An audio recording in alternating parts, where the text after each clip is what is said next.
Ég held með ungu strákana sko að þeir sé ekkit endilega að bregðast sko við íslam, en ég veit ekkert hversu mikil áhrif íslam hefur á daglega líf fólks, en þeir eru að bregðast við frjálslyndi. Fór að hlusta svo þjóðkirkjupresta hérna, mér fannst þeim svolítið eins og þeir tryðu bara ekkit á Guð. Mér fannst þeir bara búa alveg í hennum veraldlega heimi og kannski sérstaklega svona menn sem eru svipaðir og Bjarni Karlsson og svo einhver leiti biskupinn þó hún sé reyndar oft ágætt. Þegar einhver er í hérna eiturlyfjum,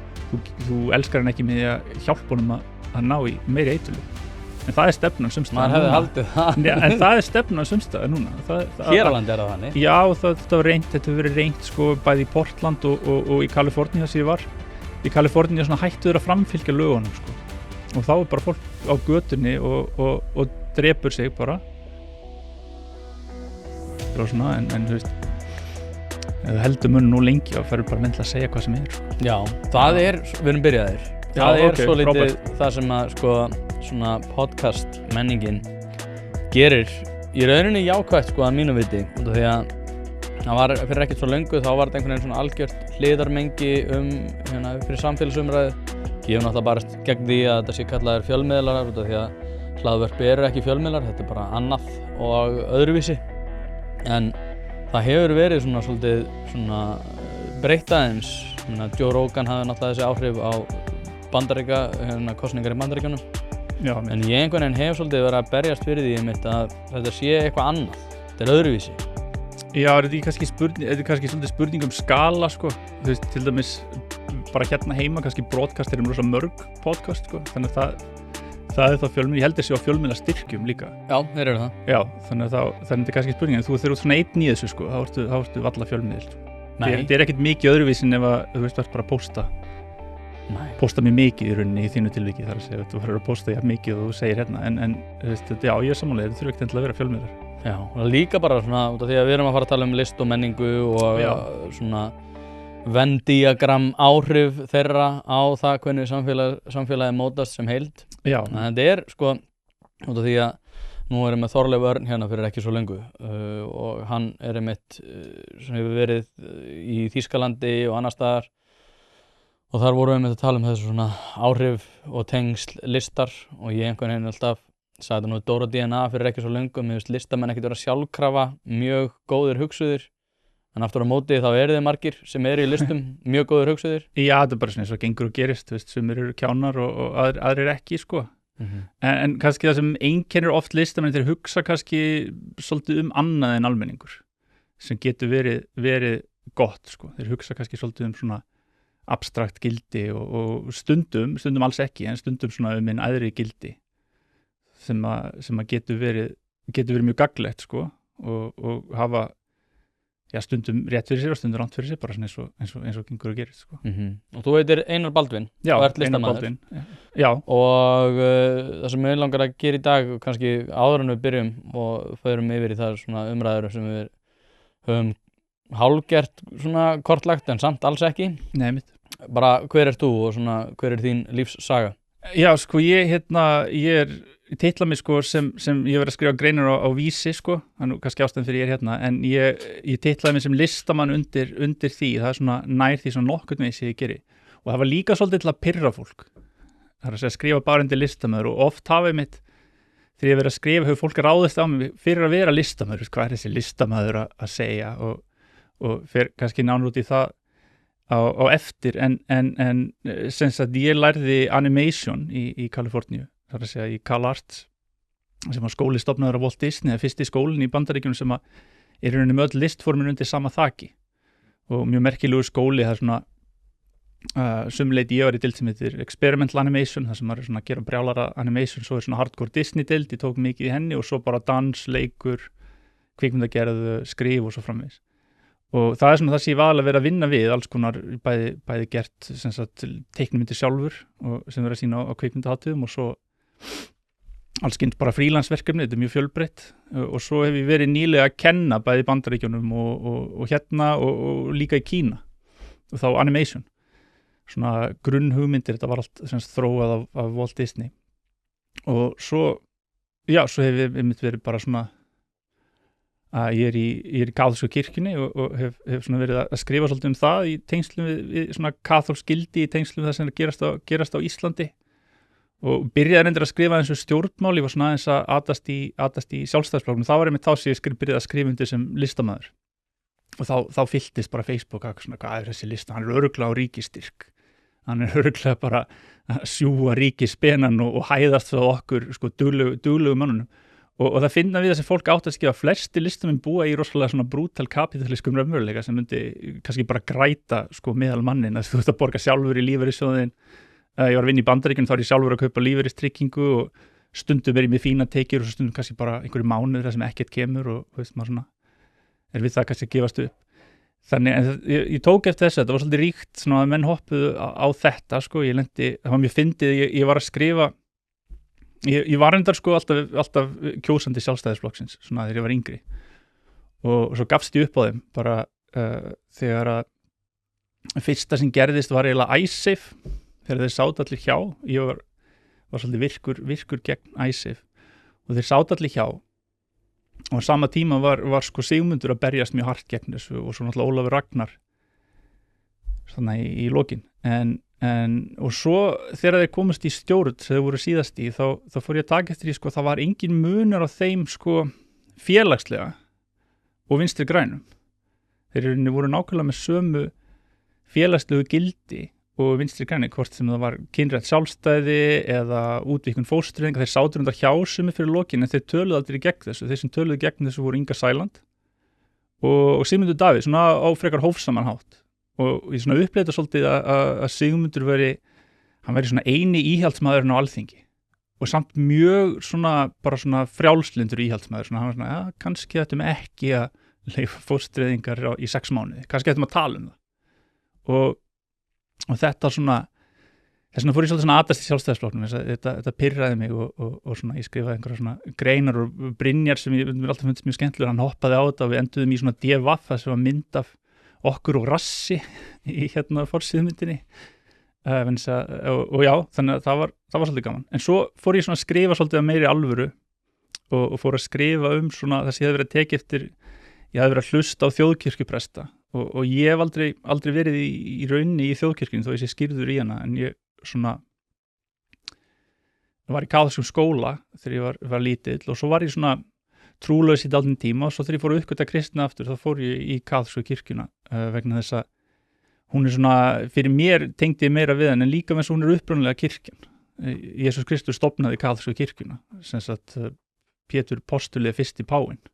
og það bara bein sem sagt arfleið þarna á milli og þannig ég svona þegar maður snýr sér til kaþólskrar trúar að sitja maður á námskeið sko þarf að vera í heilt ár bara einu sinni í viku að svona spjalla með fullt af fólki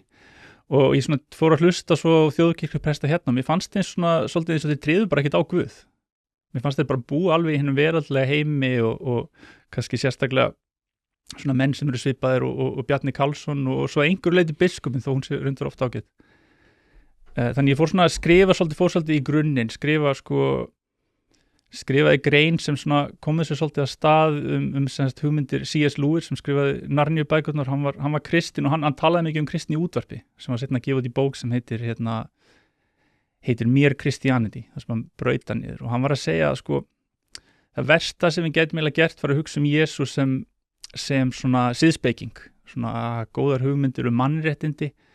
vegna þess að aðalindtakið að hann segist vera náttúrulega sonur Guðs og í kristinni Guðfræði þá hann náttúrulega Guð líka hann sem partur af heilari þrenningu og ef að maður segir þetta hann mætir bara svæðið og segir ég er Guð, ég hef alltaf verið til hann segir bara, hann skapaður á undan englunum áður en ég fættist þá var ég til og er ennþá náttúrulega lifandi og ef ég myndi segja þér þetta þú myndir ekki segja já, ok, hann bara með ágætis hugmyndir mannréttindi, þú myndir bara segja að vera brjálaður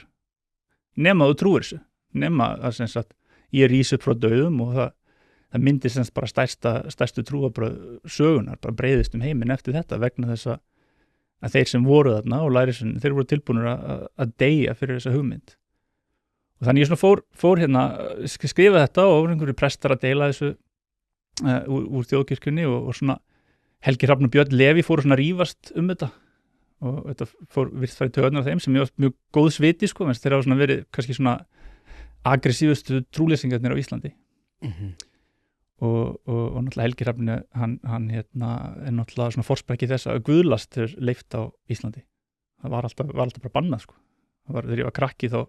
kærði biskup Spaugstofuna fyrir eitthvað svona gríni í sjónvarpinu. Hlaðvarpið í samstarfi við stöndu og mikilvæg fyrirtæki og eitt af því Poulsen. Poulsen.is til þess að skera hvað eina, hvort sem þú þarft að fara í bílrúðu skipti eða einfallega bílrúðu viðgerð, þá ferðu inn á Poulsen.is. Ef það stjarna í framrúðinni þá bara bókaru tíma á heimasíðunni, ferð með hann og hann tilbúinn samdægurs. Ekki vera með stjörnu í bílrúðinni, Poulsen.is, láttu græja rúðuna strax í dag. Hlaðvarpið í samstarfi við Harðfisksverkun Hrafnardals. Þetta eru gæði í gegn, kemur á roðinu, fryst einu sinni og það nákvæmlega þannig sem að þú færðan. Steinbítur sem valsaður upp á gamla mátan og þurrkaður í vestfirsku fjallalofti. Ekkert svona eitthvað þurrkklefa rugl hérna. Þetta ekki eitthvað svona sem að molnar í höndunum heldur þetta bara gæði í gegn. Frábær gjöf fyrir þá sem að eiga allt, en ef þú ert að leita gjöf fyrir afa og ömmu og ert í vandræðum út af því að þau eiga allt,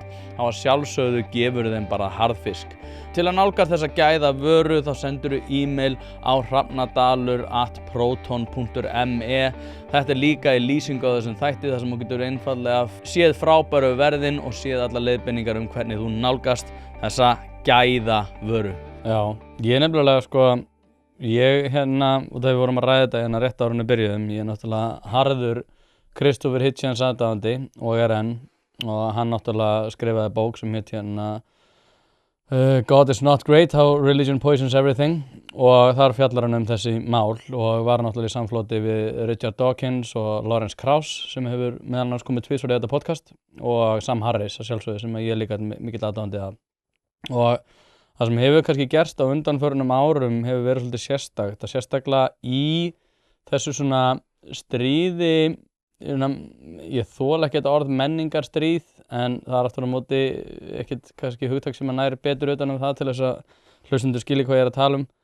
að kristni hefur legið svolítið til grundvallar, sérstaklega út af því að menningarstríð hefur að einhverju leyti snúið að islam og svona aukinni útbreiðslu hennar í til dæmis Evrópu, að þá erum við að sjá bara til dæmis þetta viðbragðið hér á Íslandi þar sem að ungir drengir að snúa til kirkjunar. Ég held að þetta séu samofnari fyrirbæri og atburðarás heldur en við gerum okkur grein fyrir og verður svolítið sérstakt að fylgjast með því. En svo erum við náttúrulega líka að sjá aðrar manneskjur eins og Ayaan Hirsi Ali sem að náttúrulega flóttamaður sem að flúði til Holland fyrst og var þar fyrir miklum ofsóknum og þurfti að flytja til Bandaríkjanna þar sem hún kvæntist Niall Ferguson að sjálfsögðu sem ég hef oft talað í þessum þætti. En núna hefur orðið svo vending á málum að þessir aðilar hafa jafnvel byrjað að titla sig sem Christian Atheists eða svona trúlausir kristnir aðilar. Og það svolítið sérstakt og ég eins og ég var að tala við áðan að þó ég sé mikill aðdáandi Christopher Hitchens og mun alltaf verða, að þá hef ég svona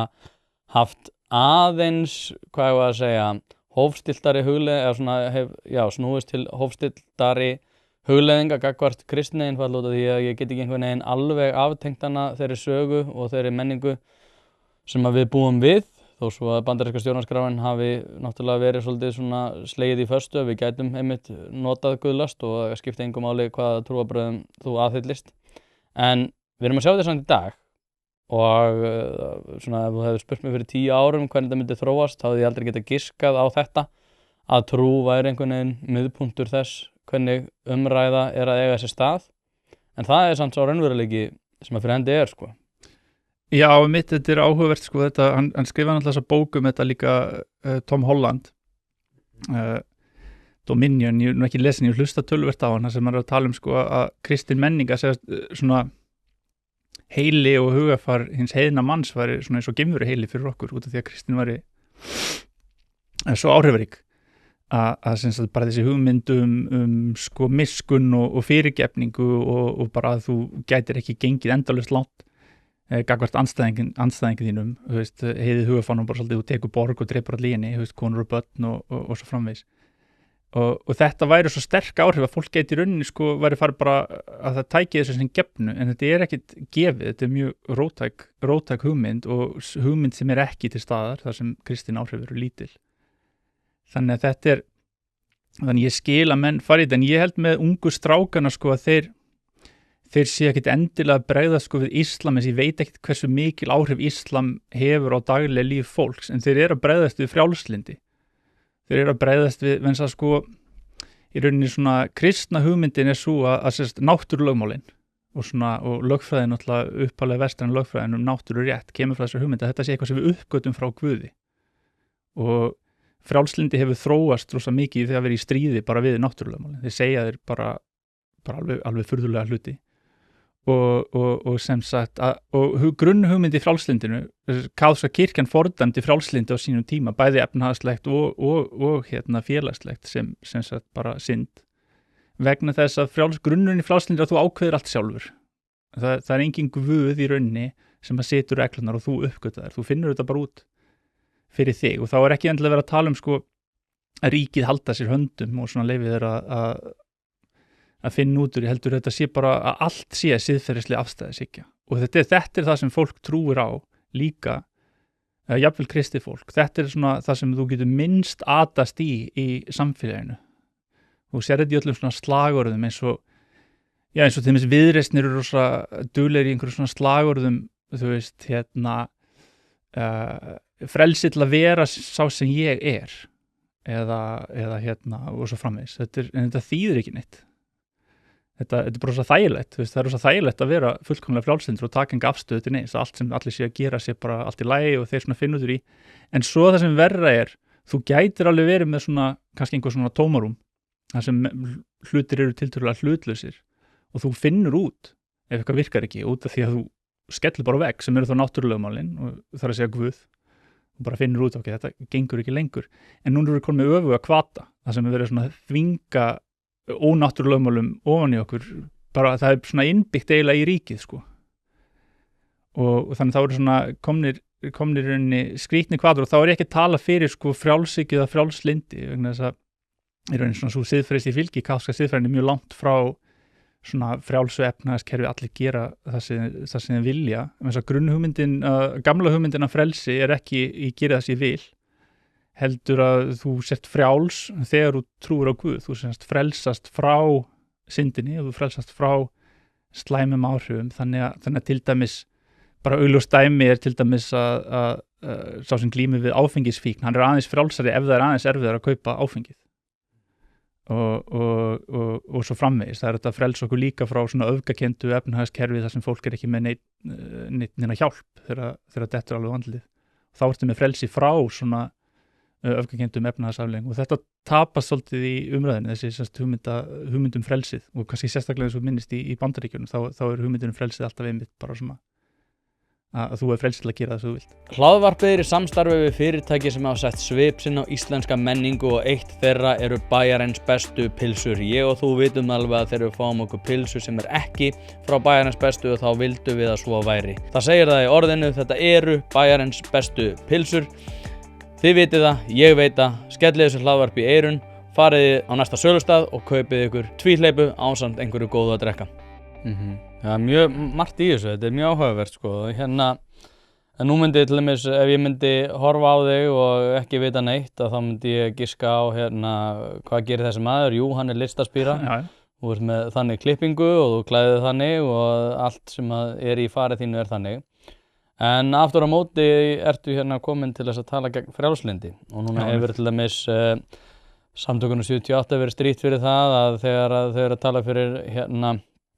hagsmunum Palestínu þá er þetta eins og kjúklingar fyrir KFC, og þegar einhver myndi segja að hingað sé komin listamaður sem að tala gegn frjálslyndi, þá er það kjúklingur sem tala fyrir KFC. En núna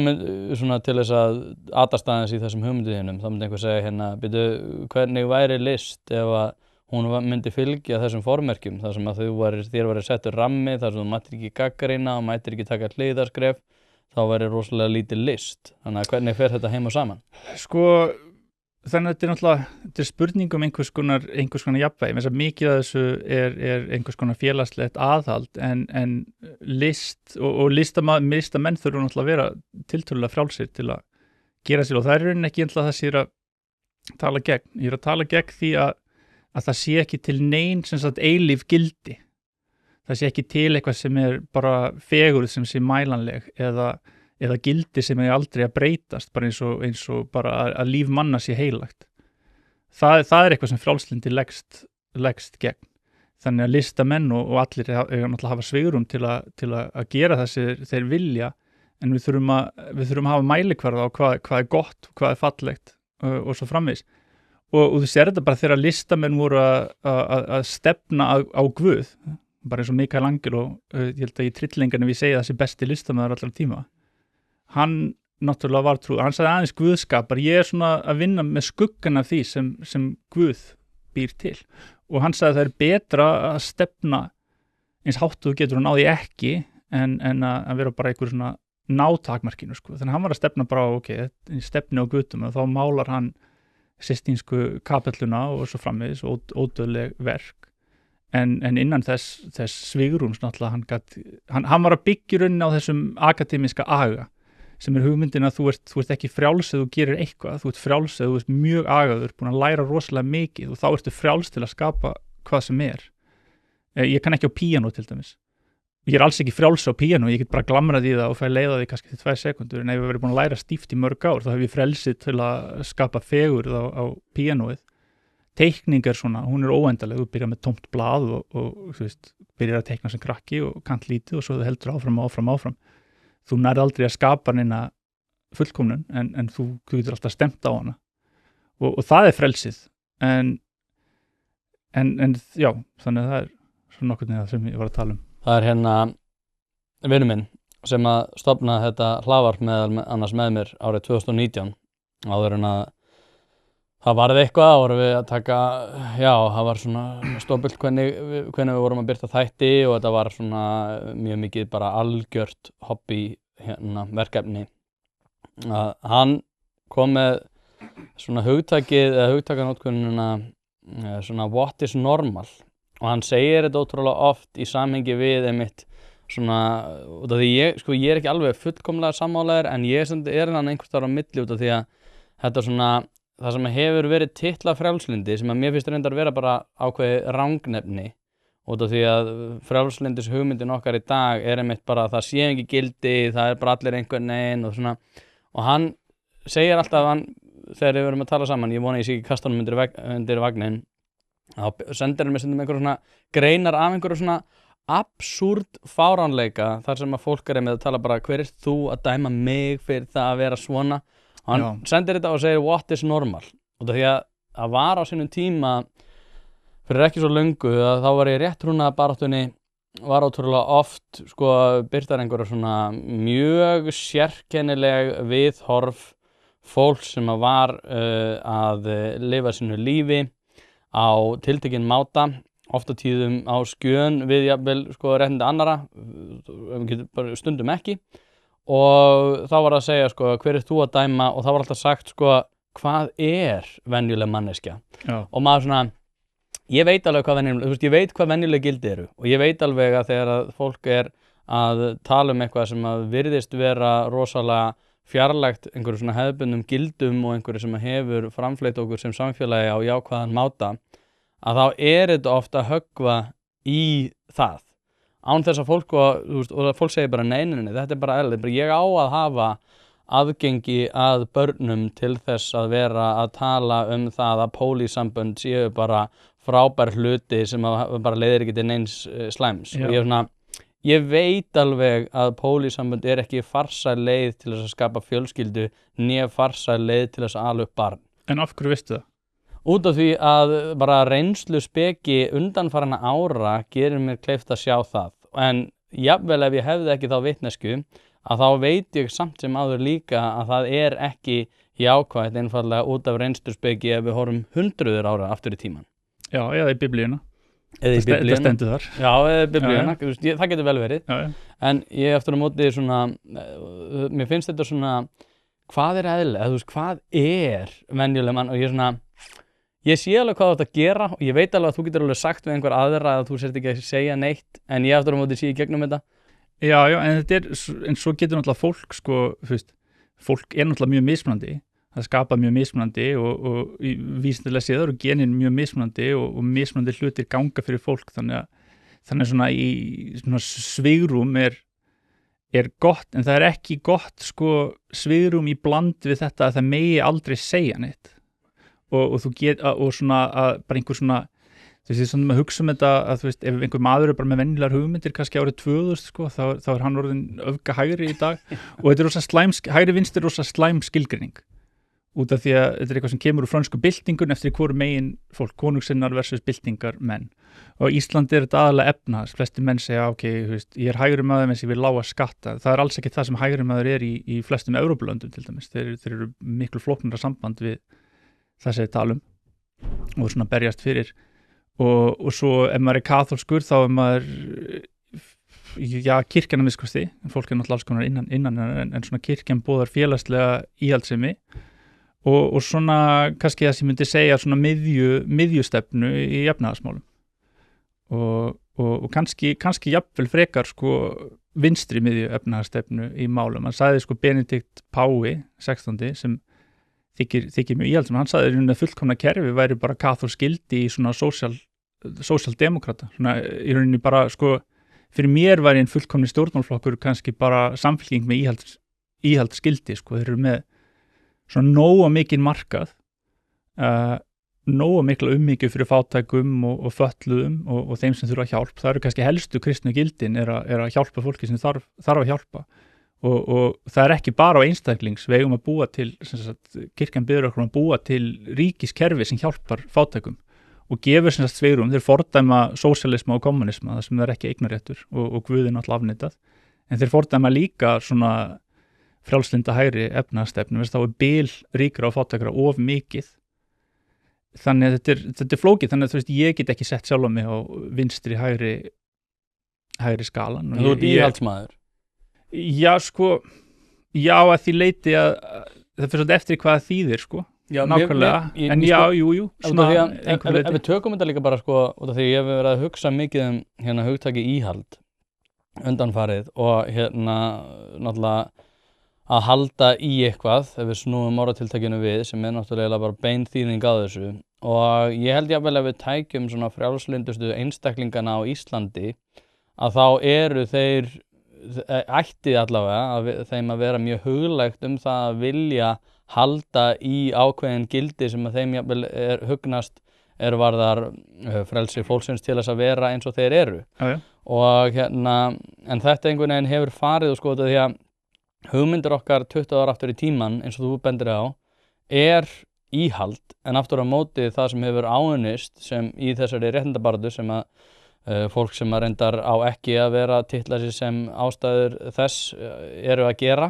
en þá þú veist, hugmyndir þeirra verða einhvern tímann íhald en einhvern veginn verður sko þessi stanslausa framþróun og þessi svona blind akstur sko á bensíngjöfinni bara eitthvert hefur mér fundist verið mjög svona sérkennilegur. Það oft talað sko að þú veist frjálslyndir eða svona progressív þeir sé að keyra bílnungsla hratt og svo þessi íhaldsmaðurinn bara keyra hann aðeins hægar sko. Þannig þeir sé svona 10 árum eftir. En það svona þýðir ekki að hugsa íhald sko þetta betra á ensku sko conserve að venda. Þú getur hugsað þetta sem svona einhvern garð og þú svona passar upp á garðið sko. Íhald svolítið neikvætt orð en þeir verða sko að hugsa, minnst þið kristni íhaldsmenn, þú veist, ef þú ert trúlaus íhaldsmaður þá hefur þú kannski meira sinni, þú verður að hugsa eilífu gildin sem hafa alltaf verið, sem Guð búið til og verða alltaf til og þá getur þú haldið í hluti sko án þess að þú sitt endilega á móti sko breytingum, en þess að sumar breytingar geta verið góðar sko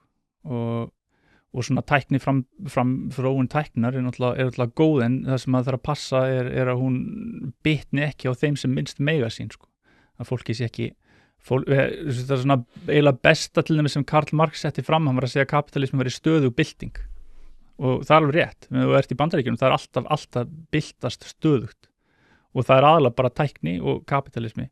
og þessi ofkeyrsla fer svo illa með fólk, það er að segja, þú veist, fólk flestir vilja búa til bara geta búið svona nokkurn veginn á svipuðum staður fættust í svipuðum aðstæðum. Þannig að þeirra samfélag breytast mjög hratt, það er yfirleitt ekki gott, sko. Hlaðvarpið í samstarfi við fyrirtæki sem veita úrvalsþjónustu og eitt af þeim alvöru bón. Við skulum bara vera hreinskilin, ef þér þykir vænt bíliðin þá læturðu gera þetta almennilega og það nákvæmlega sem alvöru bón gerir. Ferð með bíliðin, hvort sem það eru alþrif, djúphreinsun, mössun eða hvað eina, þá skellur þér á alvöru bón og lætur degra við bíliðin. Farðu inn á vefsíðuna og tryggðu þér 10 tíma klippikort, þá þarftu bara ekkert að vera að pæla í þessu. Alvöru bón, kíkið á þetta, þið verðið ekki fyrir vonbrigðum. Þetta einmitt og þetta kemur inn á þetta hugtak sem ég var að nefna áðan, sko, svona hvað eðlilegt. Já, einmitt. Að og þetta í samflóðu, sko, oftast náttúrulega með menninguna að gera,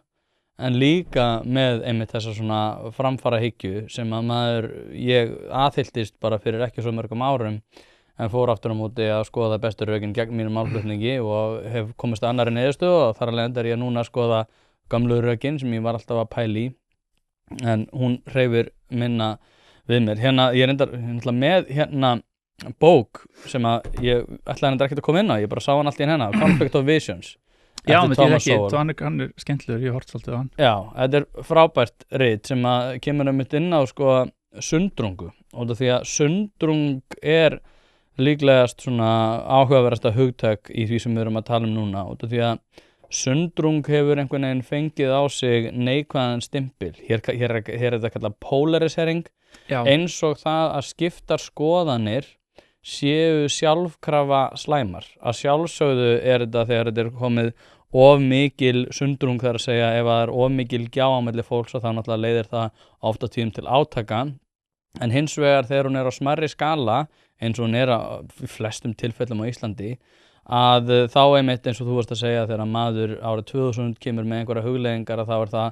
álitið sem öfga hægri ef við myndum bara svona teleportan fram í tíman. Það sem hann fjallar í þessari bók einmitt svona mismunandi sjónarmið þeirra sem einmitt svona íhaldsmegin, þar sem þeir gera sér grein fyrir takmörkunum lífsins, og þeir sem eru á svona bara bensíngjöfinni og halda að séu engar mannlegar takmarkanir, það engar veraldlegar takmarkanir, og eina sem að sko kemur í veg fyrir það að þeirra sjónarmið séu ofan á sé bara pólitískur vilji þeirra sem að stjórna hverju sinni. Já, einmitt. Og það sem mér svolítið áhugavert sko, og Hitchens sagði þetta á sínu tíma, bara ég maður sundrungar. Bara ég veit ekkert hvað fólk að segja og ég tel mig líka að vera mann sundrungar. Ég vil að það sé sundrung. Og þegar annars erum við komin í einhver svona aldurshögsleg veruleika. Já, annars erum við dauð, sko. Hluti þurfa að vera á einhverju hreyfingu og það er bara gaman þegar fólk, mér finnst alltaf til dæmis áberandi til dæmis á meginlandi Evrópu, ég unni svolítið í Frakklandi og bý á Ítalíu, og þar eru fólk til í bara góla svolítið á hvort annað, en það er ekki sárt, sko. Íslendingar eru svolítið átakafælnir, sko. Þú veist, fólk móðgast og svona kann ekki alveg endilega takast á, en eru samt skárið en Bandaríkjamenn. Í Bandaríkjamennum er það svo erfitt út, þetta eru 2 flokkar og fólk býr í sundur og svona fólk vill falla í hópinn náttúrulega, þannig að þú veist, fólk getur ekki verið eini republikani með 10 í kringu sig, ég meina þú getur alveg, þú veist, kannski, en það svona, þú veist, það er erfiðara en til dæmis hérna að hittast 5 manns, þið getur verið að kjósa 5 mismunandi flokka og flokkarnir eru tiltölulega líkir að mörguleyti og landið er lítið, þannig að það er erfiðara náttúrulega að vera, þú veist, í svona einhverjum alvöru erjum með fólk, sko, þó fólki takist þannig reyndar alveg, en þannig að en grunnurinn er náttúrulega fólk þarf að elska hvort annað og það getur náttúrulega verið tvennt, það er náttúrulega líka það að þú veist, níðist ekki öðru fólki, en líka að þú svona reynir að kannski leiðrétta svona hugmyndin til dæmis með kristna ástir að elska einhvern sé að vilja þeim fyrir bestu. Þannig ef einhver er bara augljósasta dæmi svo að tekið þegar einhver er í eiturlyfjum, þú elskar hann ekki með því að hjálpa honum að ná í meiri eiturlyf. En það er stefnan sumstaðar núna. Maður hefði haldið það. En það er stefnan sumstaðar núna. Hér á landi það þannig? Já, þetta hefur verið reynt sko bæði í Portland og í Kaliforníu þar sem ég var. Í Kaliforníu hættu þeir að framfylgja lögunum sko. Og þá er bara fólk á götunni og drepur sig bara og er ofta glíma við alls konar andlega sjúkdóma líka. Þetta er oft fyrrverandi hermenn. Þeir eru kannski bara fótalausir úr einhverju stríði, sko, ég sá fullt aðeim alltaf niður í bæ. En þá var hugmyndin sko að ég var svona stundum að tala við fólk, er ekki best að þetta fólk sé bara sett á stofnun sem hjálpa þeim. Það er þessi sviftir frelsinu til að vera á götunni og nota eiturlyf og fá í staðinn frelsið þess að vera á stofnun og geta lækna sig, en það var ekki þá að misti, það er að breyta staðins, það þótti bara einhvern svona brjálæðisleg hugmynd frá mér, bara svona vegna þess að Bandaríkjamenn hugsi ekki, þeir voru með stofnanir sko, sem voru svona fyrir Reagan myndaði bandalag með hippum og það er mjög fyndið bandalag, þetta er oft þannig, þetta eru hægri menn og Reagan er tiltölulega róttækur hægri maður, hann myndaði bandalag með hippum, hipparnir voru búin að sjá myndina hérna One Flew Over the Cuckoo's Nest sem er svona andstofnana mynd og þegar þú sér þannig þá hugsaðu, ok, vondir geðlæknar og ég hata hérna geðsjúkrahús og þetta var svona hreyfing það sem hann vildi skera niður og þeir slöktu á þessum almenningsspítulum og þetta er svona kurva sko að þú veist að heimilisleysi og geðsfíkn og þetta fer upp á sama tíma og spítalandi það er alveg ótrúlega að sjá þetta graf einmitt, að sjá sko hversu mikið líka svona, hvað ég að segja, svona handahófskend glæpatíðni í rauninni jógst einmitt með því að leggja niður stofnanir. Helst allt í hendur og svo var þetta komið svolítið að það mátti ekki sko, fólk var að ræna á búðum sko og það var búið að færa það niður í það sem heitir misdemeanor, svona minniháttar glæp. Þannig að það borgaði sig ekkert að vera handtakað á sko. Nei, og undir $990 þá varst ekki einu svona handtekinn sko. En svo var þessu svolítið eitthvað snúið við. En fólk, þá rekst fólkið með þetta á náttúrulega sko. Menn alltaf að prófa þetta. Svo finna þeir, svo rekaði sig á bara svona afleiðinga að gjörða sinna og laga. En þá er náttúrulega skaðinu stundum svolítið skeður. Búðir búin að loka og glæpir grassi. Það er erfitt að svona... Vinda ofan að því. Já, þetta er ekki gott. Þetta er sko, og líka út af því að við erum búin að tala um svona samfélagsumræðu þetta, það sem er líka svolítið merkilegt og ég er búin að vera að taka eftir þessu bara svona í undanförnum hlaðvarpum, það var ein hérna sem heitir Kristín Kolbrún sem kom hérna og ég var reyndar eftir að birta þann þátt núna þegar við erum að tala saman, við erum að tala saman 16. janúar ég gerir ráð fyrir þessum þætti eftir viku það bil en þar var hún einmitt sko að tala um það að fara yfir mjög svona bara hefðbundnar hugmyndir sem að eru og sko hefðu þótt náttúrulega bara fjárstæðukendar að vera yfir höfuð viðraðar fyrir ekki svo löngu þar sem maður segja bara, heyrðu, kynin eru ólík og ég er ekki að segja að það sé ekki konur sem geta þetta og þú veist, þá þarf hann einhvern veginn að vera þegar þú kemur fram með einhverja staðhæfingu sem að þú telur að sé rétt að þá þarftu sjálfkrafa afsakana líka og þetta er svolítið það sem að mér hefur þótt svolítið sérkennilegt við umræður er að þegar þú til mig segir að karlar og konur séu öðruvísi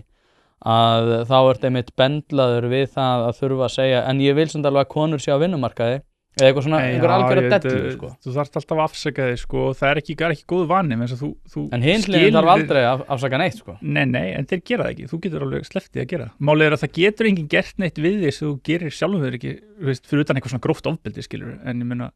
þú getur alveg bara ákveðið að afsaka ekki það sem þú segir og fólk ætti að gera það sko, það er komið eitthvað svona trend það sem miðaldra íslenski kallmenn voru að skrifa greinar þess að voru ég er nú bara miðaldra hvítu kallmenn já ok, út íslendingur, miðaldra íslendingur og en þetta var svolítið þannig, það er alltaf svona árás eitthvað, þetta er bara miðaldra kall ég meina, þeir eru fólk, þeir hafa sína reynslu hún er verðmætt, er betra að vera ungur kall en miðaldra kall, ég veit það ekki en þeir eru náttúrulega líka svolítið, hann er alltaf að minna að segja sá sem er yngri sko ég hefur minni reynslu en hann hefur svona stundum meiri orku þetta er svolítið gott að hlusta á bæði en svona almennt ég hef alltaf verið svolítið hrifin af sko bara svona reynslu miklu fólki, ég hef alltaf verið hrifin af gömlu fólki og eitti miklu bara tíma með afa mínum þegar ég var lítill og hlustaði á hann gæti sagt mér bara frá allir í 20. öldinni sko og hann var í Þýskalandi þegar Hitler komst til valda til dæmis og þetta er bara fjársögur, þetta er reynslan skilur, hann getur, og þá getur hann séð hluti fyrir líka, hann þekkir á þeirri birtast eða gat, hann nú látin, hann var 99 ára, þannig hann náði í rauninni að lifa alla 20. öldina en þetta er þeimist ekki þannig í Japan sko, í Japan verða menn bara forstjórar þegar þeir eru gamlir og þú þarft að vera bara, öldungurinn náttúrulega í Bandaríkjunum fór þetta að gerast að svona 26 ára menn eru forstjórar, þeir eru kannski verst til þess fallinu, þeir eru svona áhættu sæknir sko og svona, það eru svona þeir sem rústa efnahagnum yfirleitt, það eru svona ungir menn með mikil völd. Já, við getum bara leitað til hrunsins hérna, það sem að voru 26 ára, 28 ára forstjóra banka, skilur við? Einmitt, maður sko, þegar maður er 27 ára, þá ertu með svona hámarkshroka og lágmarksreynslu og það er rosa gaman, en þú ert samt, þú veist, þú svona, ég man þegar ég var 30 þá fór ég svona að hugsa um að, ok, ég deg kannski einhvern tímann, svona, þú veist, það er svona, þú ferð svona smátt og smátt, svona bara líka með fyrir að segja þér aðra hluti, sko. Þannig að þess vegna er gott að draga ekki úr því sem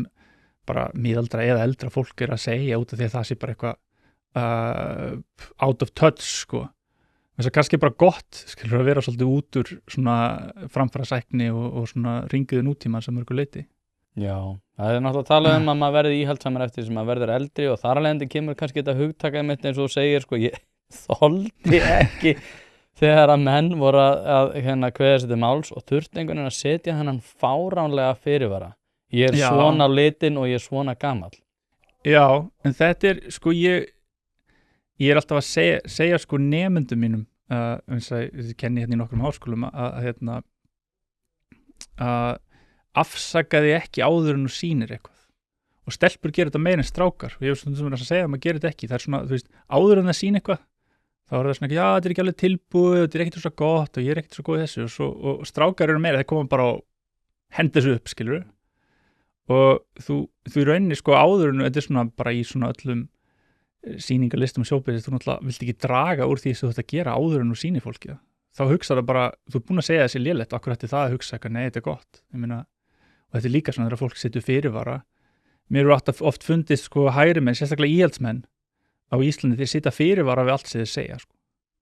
Já, ég er náttúrulega, veist, ég er alls ekki að segja þetta og svo segja þeir eitthvað, svona þeir svona draga úr því áður og það er ekkit, þú veist líka alveg að þú veist, þessi fyrirvara er bara eitthvað bull, skilur. Þú veist, það breytir ekkit og ef einhver ætlar að ráðast á það er ekkit þessu fyrirvarin bjargið þeim. Það er bara alls ekki þannig.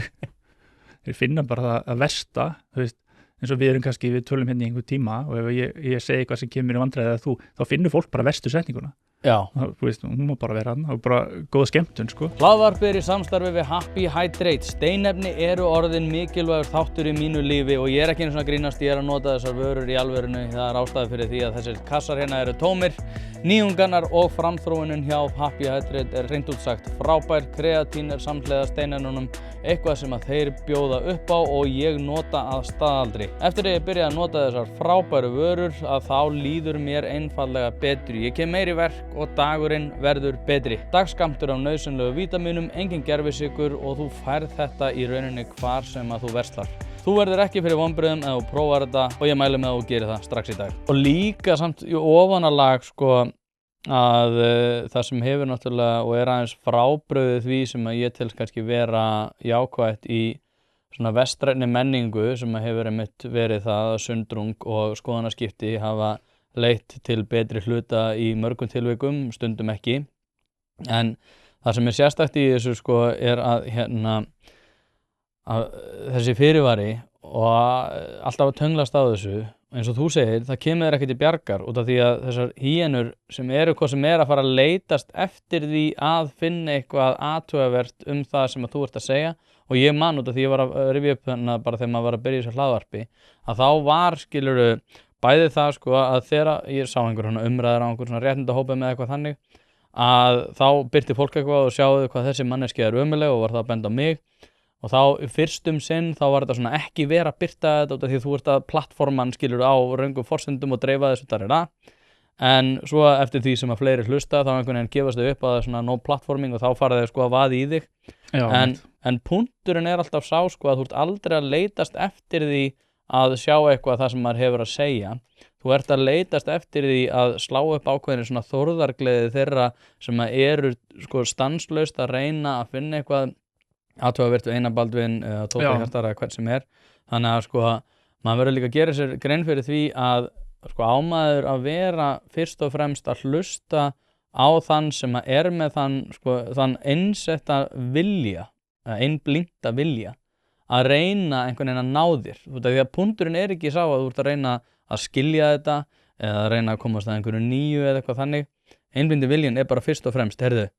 þennan þarf að stöðva. Já. Þar alvegandi er náttúrulega að vera að upphefja þessa dellu. Þetta er svolítið sko,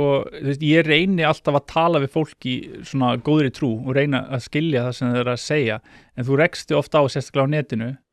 að þú ert að tala við einhvern og hann það er alveg sama hvað segir, hann er bara búin að ákveða eitthvað sko og hann þú svona réttið kannski einhvers konar svona sáttarhönd en þeir halda alltaf áfram, þeir eru reyni bara að leita einhverjum leiðindum sko. Já. En það kosturinn kannski við að tala við þannig fólk er að það sér þriðji aðili eitthvað sem þú ert að segja sko. En maður rauninni þarf bara átt að sjá því snemma sem fólk vill ekki skilja það sem maður segir og svona lítur á mann sem einhvers konar andstæðing sko. En þetta er svona leiðilegt þessi klöguna menning og svona reyna þetta nú að skána mjög mikið sko. Og ég man þegar þú byrjaðir þetta podcast þá var ástandinu töluvert verra sko. Það svona, þú veist, það mátti voða lítið segja og menn voru bara teknir úr umferð fyrir mjög litla hluti, kannski bara að segja eitthvað og svona,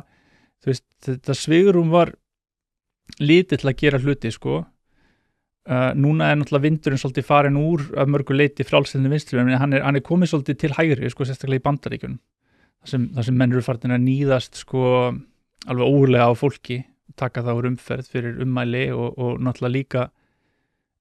Trump-stjórnin, hann fór náttúrulega fram núna sko svona, mér fannst hann og Vance fara fram svona tiltölulega hóflega í þetta sinn. Það var svona hugmyndið var að koma böndum á verðbólgu og svona vera ekki í stríði og svona, en svo komu þeir í gang sko og strax voru farin til þess að vesnast í háskólum og meðal hans skólinn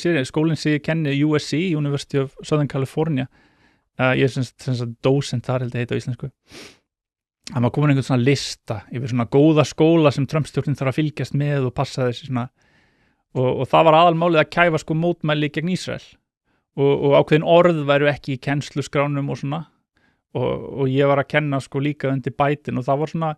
það var náttúrulega stemningin, þú veist, að þú þarft að vera með í námskráni eitthvað svona diversity og inclusion, en það er rosa auðvelt, þú veist, í rauninni þú ert bara, ég með nemendur frá alls konar mismunandi löndum og nemendum sem eru bara alls konar og þú svona bara virðir það sko og svona passar að, ég segi alltaf nemendum bara að þið getið talað hvað sem er og þú veist, það þarf enginn á ágjörð því að hann segi eitthvað vitlaust hérna, en þú veist, en hvet fólk að bera virðingu fyrir bara öllum í stofunni, en núna er þetta orðið meira sko eins og að ríkið sé að fylgjast með þér frekar en kannski einhver svona middle manager í skólanum sko. Og það er mjög skrítið sko. Ég var til þess að pæla, ég skrifaði eina grein hérna gervigreind í hernaði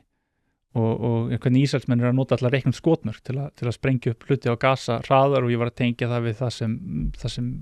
bara svona guðfræði og það sem hérna Frans Páfi var að segja þetta. Og ég var nefnt svona velta fyrir mér og ég byrti þessa grein, svo er þetta náttúrulega alls konar gervigreind og alls konar bottar sem skanna það svo segir, ég hugsaði eitthvað, veist, lendi í einhverju vesen í skólanum sko, í Bandaríkjunum fyrir að skrifa grein á Vísi og þannig þetta er orðið, sko, þetta er mjög varhugavert það sem er í gangi þar sko og svona, og líka þetta, ég veit ekki hversu mikið þú fylgst með til dæmis ICE, þess að svona mín hugmynd ríkisvaldið er að ríkið sé sanngjarnt sko. Að þú hafir þín rétt og ríkið fylgir lögum, það sé ekki spillt, það er svona þessi kristilegu demokrata voru alltaf í svona einhver svona meðalhófi sko, að þú veist, ríkið tekur ekki ómikið skatt, þú ert svona frjáls frá ríkinu, það níðist ekki á þér, það fylgir lögum og það er svona allsherjar regla og það er ekki það sem er að gerast í Bandaríkjunum núna, bara alls ekki, þeir eru bara í rauninni að peka upp fólk sem er brúnt bara að mörgu leiti. Þeir voru alltaf með svona lista sko ICE undir Obama og Bush, það séu svona fóru í gegnum listan og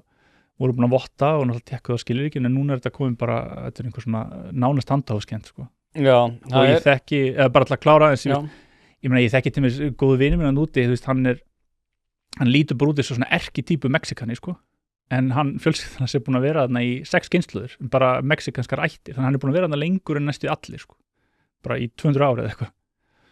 og ég held að hann væri bara eitthvað rölt og hann vinni á Disney sko, en þú veist, hann er með, þú veist, svona lítill með yfirvara skegg og brúnn, ég held að hann væri bara eitthvað rölt skilur að æskættilega tekið hann og mér veist það bilað sko. Hlaðvarpið er í samstarfi við Stöndu og mikilvæg fyrirtæki og eitt af því er Polsen. Polsen.is til þess að skera hvað eina, hvort sem þú þarft að fara í bílrúðu skipti eða einfallega bílrúðu viðgerð, þá ferðu inn á Polsen.is. Ef það er stjarna í framrúðunni þá bara bókaru tíma á heimasíðunni, ferð með hann og hann er tilbúinn samdægurs. Ekki vera með stjörnu í bílrúðunni, Polsen.is, láttu græða rúðuna strax í dag. Já, ég er sammálaður þar. Það er hérna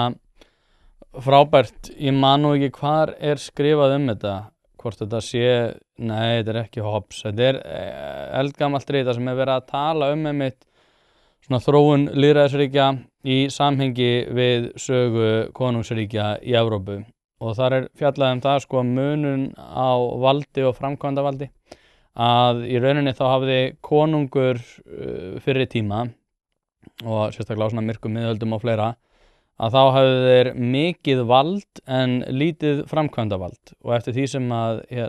hlutinni þróast og svona til að setja í samhengi að þeir hefðu til dæmis bara absolút vald til þess að framfylgja hverju sem að þeir vildu.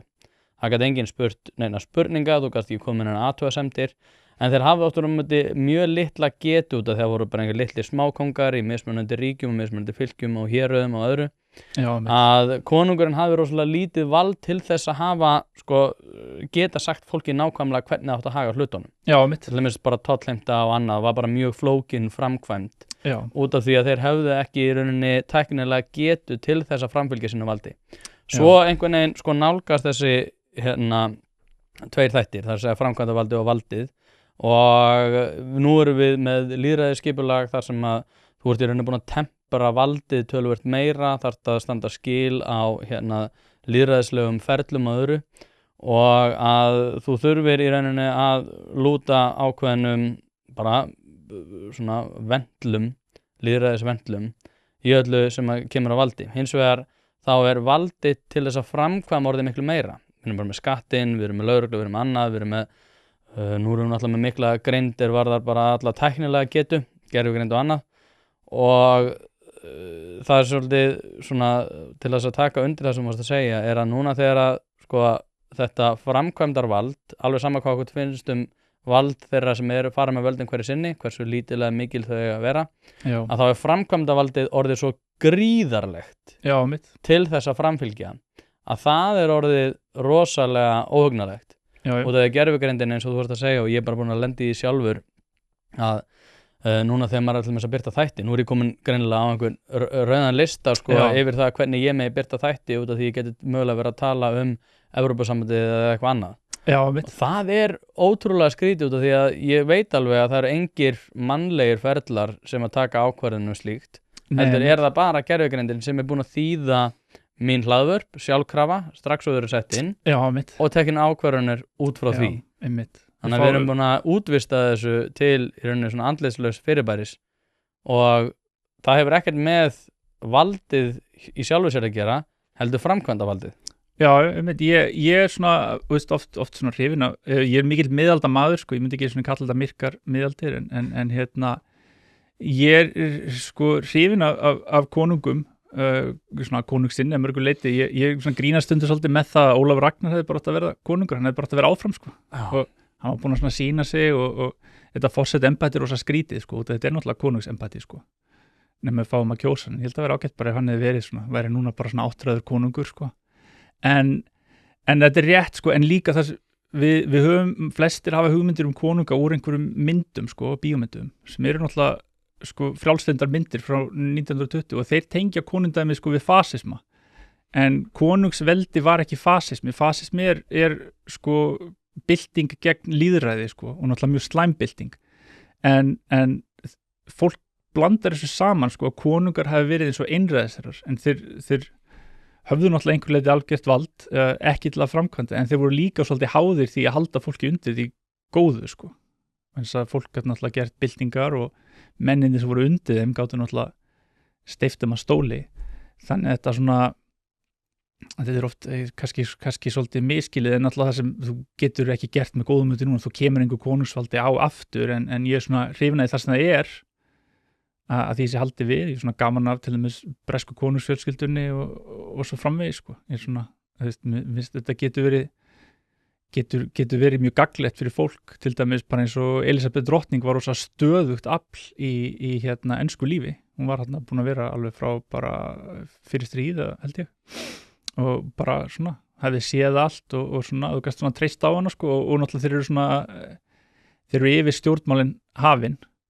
og þetta er náttúrulega sem við í kaþólsku kirkjunni höfum í páfanum til dæmis ég get alltaf svona sé hvað hann er að segja og svona sé hvað páfar hafa skrifað ýmis mál og svona treyst í að þeir hafi rétt fyrir sér þannig þetta er kannski og þetta er það sem við vorum að tala að fólk væri farið að leita að Guði er út af fólk hefur þetta ekki það vantar eitthvað til að leita eins og þú kannski, þú dettur í Hitchens og fær mikið við því og hann er skemmtlegur hann má eiga það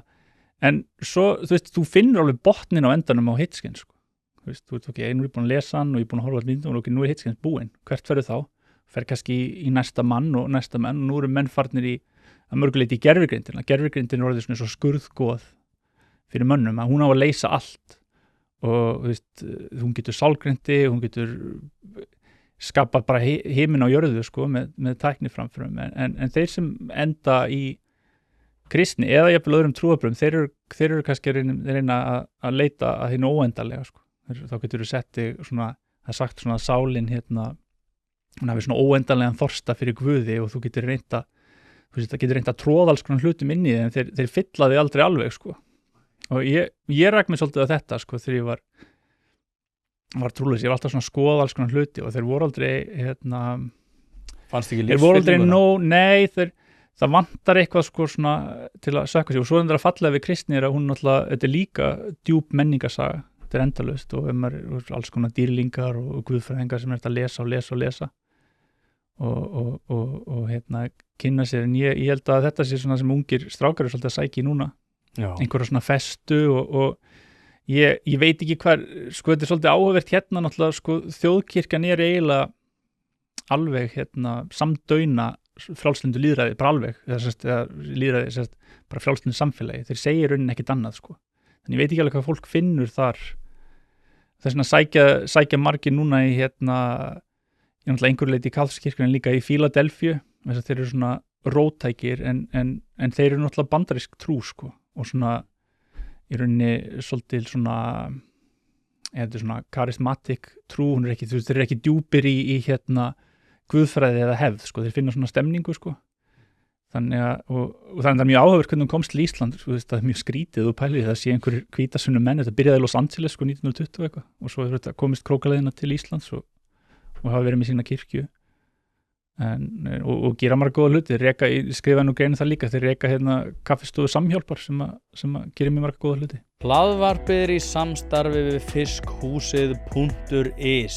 Fiskhúsið.is er heildverslun fyrir veitingamenn sem vilja það ferskasta og það besta fyrir sína kúnna. Hvort sem það er fyrir veitingareksturinn, hótelreksturinn, mötuneytið eða hvað annað, þá ferðu inn á fiskhúsið.is til að sjá það gríðarlega úrval sem að strákarnir hafa upp á að bjóða. Ef að þú vilt hið ferskasta og hið besta, þá gerir þetta sjálfsögðu almennilega, ferðin á fiskhúsið.is. Það er ekki til sú spurning sem að strákarnir hafa ekki svarið við, þannig enn og aftur fiskhúsið.is til að fá ferskasta og besta fiskinn á landinu. Já, einmitt. En þá langar mig að þannig við tökum þetta kannski aftur niður aðeins, að skilja sko, og það er að þú ert kirkjunamaður og ég gerir ráð fyrir því að það svona stikar þig áfram svona í tilvistinni að þú sért með einhvern veg sem að þú ert með svolítið einblíndan vilja á en sko með skrifin, með listina, með allt þetta hvað er það svona sem að drífið áfram? Af hverju ertu að skipta þér samfélagsmálum? Af hverju ertu í listinni? Af hverju ertu eins og þú ert? Sko, ég var náttúrulega skapað bara svona held ég ég hef alltaf teiknað sko bara þegar ég var krakki og alltaf svona skrifa sögur og það var svo mikið bókum heima hjá mér báðir foreldrar mikið fyrir bækur sko, og þannig ég hef svona alltaf verið í þessu og var alltaf bara að teikna og bara er alltaf að teikna og það er í rauninni bara svona það sem drífur mig svolítið áfram ég hef bara svona þörf fyrir sköpun ég verð alltaf bara að vera að teikna og skrifa og gera eitthvað, það er að segja að skrifa eitthvað tengt teikningum og þú veist, ekki þessi samfélagsskrif, það er svolítið annað en það er bara það sem svona keyrir mann, það er svona að finna út úr alls svona hluti, þú lærir rosa mikið líka á teikningu sko bara, þú veist, undirmeðundin er svolítið að virka sko, ég er að teikna eitthvað sko með einhver ákveðna hugmynd og svo náttúrulega heilin er náttúrulega ekki alveg tengdur við höndina það er kannski svona takmarki þegar maður er listamaður að tengja hann alveg við þannig að sko, þú veist, það er bil á milli sem sagt handarinnar og heilan sko, þannig að þú ert að koma því svona í gegn en svo er þetta bara þannig að þú teiknar eitthvað og svo sé ég kannski 20 teikningar séu gert og sé að það er einhver þráður sko og ég er mikið að pæla í því sérstaklega þegar ég sökti mér svona djúpt í kaþólsku kirkjunni í svona dulúð og alls konar svona miðaldafræðum og svona hinu yfirnáttúrulega sem við höfum kannski minna komið inn á eins og við erum að tala sko samfélags. Kirkjan náttúrulega lætur sér samfélagsmál varða en þú ert líka í rauninni að hugsa svona mystískar upplifanir sko. Þú veist, þú þarft að tengja Guði, ég fer í messu yfirleitt í hverju viku og ánáttúrulega gera það og í kirkjum, það eru náttúrulega sérstaklega fallegar á Ítalíu og maður upplifir mjög sterkt bara, þú veist, ég horfi á Jesú á krossum og þú þarft að hugleiða þetta, þú biður fyrir framan og þú horfir á hann, þú hlustar á prestin og hlustar á tónlistina og ítalskar svona barokk kirkjur eru ótrúlegur innblástum þess að það eru tróðfullar af hlutum. Það eru englar skornir út allt, það eru öll biblíusagan kannski sögð upp í loftinu og þú horfir á þetta og hlustar á tónlistina meðan þú kemst alveg í ástand sko, þú veist, það sem rosalega erfitt að útskýra og fólk þarf svolítið að upplifa sjálft og svo skilur þetta sér í allt annað sem þú gerir þegar þú ert búin í messun. Það er svolítið skrítið að koma í messu fyrst mér, þú svona lappar inn í venjulega heiminn sko, þú lappar kannski út úr svona reykjelsis mekki og svo ertu bara komin í bílar og eitthvað svona og það er svona sjokk sko. En það er nefnilega það sem sko, þetta náttúrulega við lendum svolítið illa náttúrulega í síðaskiptunum sem var svona menningarbylting fyrstu woke mennirnir voru var Martin Luther og þeir voru svona þetta er bannað, þú mátti gera með styttu af þessu og þetta var svona menningarslys fyrir Ísland og Evrópu. Það var tekið rosa mikið úr kristinni grísku áhrifin voru tekin rosa mikið, kaþólska kirkjan byggður rosa mikið á grískum áhrifum. Það var tekið út, það þótti ekki biblíulegt, klaustrin voru eyðilögð og þá tapaðist tónlist og tapaðist myndlist og svo kom náttúrulega vald konungs jókst, þess að kaþólska kirkjan var alltaf svona veldi og svo var ríkið og kaþólska kirkjan sá siðferðisleg mál en þeir voru ekkit mikið í að refsa fólki, þeir voru svo lítinn áhuga á því en þegar sko það vald færðist til konungs í með Lúther sko og þá fengum við stóradóm þar sem þeir fóru svona að níðast á fólki og svona þú veist þannig að þó að hugmyndafræðin sé að grunninum svipuð þá svona hertist hún. Það er rauninni þessi mótsögn í kaþólskunni að við erum með miklu strangari hugmyndir núna en Lúthers en líka meiri mildi. Þess að við förum í febbara til prestin, ég ger eitthvað að mér sko og sér reyni nú að gera ekki en ég játa syndirnar sko, hún bara fer inn í boxið og svo segir hann mér ok, þú fer með ákveðið margar bænir og þá má ég taka oblátuna og hugmyndin á oblátun það er bókstaflega líka með Krist, hann mætir þarna sko og athöfnin og þá upplifir ef þú ert í náðinni sko, búin að játa syndirnar, þá upplifir eitthvað að deilur sem sagt líkamanns og blóði og það er sterk upplifun ef að þú ert þegar þú komast í þetta hugarástand sko, það er mjög sterk upplifun og held að margir, ég veit nú varst til dæmis með Sverri Helgason daginn sem svona æsingamaður og skemmtlur finnst mér hann við töluðum aðeins þetta á X sko, hann var að tala hann upplifði þetta sterkt sko, hann tekur oplátuna hann kaþólik? Hann er hvítur svona í kirkjunni en þetta er enda að renna mikið saman það sem fólk les á netinu þegar það er að kynna sér guðfræði, það er oft kaþólskt og það er náttúrulega eiginlega guðfræði á bakvið sko, sem sagt hvítasunni kirkjan, þetta er það sem heitir bókstafstrúamenn og það þýðir ekki sko, ég meina við í kaþólskri kirkju, við trúum því augljóslega Guð sé bókstaflega til, við trúum á helvíti, djöfulinn, hreinsun, eldin og svo framvegis en við lesum biblíuna öðruvísi, margt í biblíunni er ekki bókstaflegt, það er sem sagt, það eru myndlíkingar en þeir sem eru í sem sagt, þessari bandarísku bókstaftrúar þeir lesa setningarnar þetta byrjaði þannig, þeir lesa þær bókstaflega sko. Og sem er ekki sniðut, ég held endur að Sverrir gerir það ekki, bara svona, svo ég sé ekki aðst í honum en sem sagt lúterska hefðin og kaþólska að lesa þetta, það eru prestarnir sem túlka þetta og þeir eru með sem sagt ákveðin tæki til þess og þekkingu, kunna náttúrulega grísku og hebresku og svo framvegis, vita hvernig þýðingar þeir eru en bandaríski bókstafsmenn þessin eru bandarísk kristnir á mörgu leyti, þessi bókstafur kristni er svona versta sem hefur komið fyrir kristni út af því að það er það sem þessi trúlaus voru að ráðast mest á var eitthvað, jörðin er 6.000 ára gamall, ertu heimskur veist, það var svona pælingin sko þess að ef þú tekur biblíuna bókstaflega þá getur þú reiknað út en það er auðvitað ekki þannig og það trúir því enginn í til dæmis kaþólskirkjunni og ekki í lúthersku kirkjunni en það var svona það sem þú veist, að bandarísk kristni er oft svolítið einfeldningsleg og hún er líka oft svolítið tengd einhverju hefnigirni líka sko, þú veist, þeir eru svona grimmir í refsingum og þú veist, ég myndi segja þess að evrópskt réttarkerfi væri miklu nær svona sannri kristni en þetta bandaríska þess að þú fer bara í fangelsi í, þú veist, 100 ára eða eitthvað og svona, þú veist, óþægilegt fangelsi, það er svona gott eða líður mjög illa í fangelsinu sko en svona svo ég kom mér aðeins í hérna, svolítið stóra hringar þess að ég var að velta mig líka þess að ég var að tala um kirkjurnar þegar ég var svona að byrja að hugsa um þetta þá sá ég sko ég var í Frakklandi, ég heiti Clermont-Ferrand það kvikmyndahátíð þar, ég var að sýna mynd þar og þar svakaleg dómkirkja sem byggð úr svona hérna, hún byggð úr svona eldfallagrjóti, hún alveg svört og krossferðirnar byrjuðu vist þarna hún risastór, kolsvört